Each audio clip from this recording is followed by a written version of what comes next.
Keith Schweigert here from LankSports.com with your 2-minute drill for Friday night's LA League Section 3 battle between Annville-Cleona and Elco, which will kick off at 7 p.m. in Myerstown. Elco comes into this one with a 6-1 overall record and is 3-1 in Section 3 play. They are still very much alive in the section chase. They got a showdown with frontrunner Lancaster Catholic looming in the final week of the regular season. But they're also probably paying close attention to those District 3 PowerPoint standings, which are used to determine the 16-team playoff field in Class AAA. Currently, Elco is ranked number 10 in those standings, so their position is fairly solid. But they need to move up a little bit if they want to host a first-round game in the playoffs. They got to get into the top 8, so they got some work to do. That work begins with Annville-Cleona this week. The Little Dutchmen are actually still alive in the Section 3 title chase with a 3-1 record, which ties them for second with Elco and Lampeter Strasburg.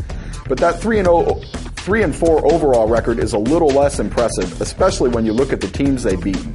Columbia, Donegal, Pequea Valley. Those 3 teams are a combined 2-19. So that's not a real impressive pedigree.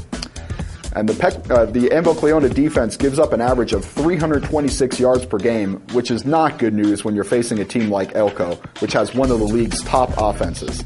The Raiders come in averaging 370 total yards per game, and the split between rushing yards and passing yards is pretty much 50-50. That's because quarterback Aaron Aki is the Raiders' top threat. He has 1,297 passing yards and 12 touchdowns through the air and 643 yards and 7 scores on the ground, so he's a real big two-way threat for them. Elco is looking to finish the season strong. In addition to Annville this week, they get another tune-up game with Donegal next week before that big Lancaster Catholic showdown in Week 10. They want to be firing on all cylinders for that game, so look for them to give the offense a real workout this week.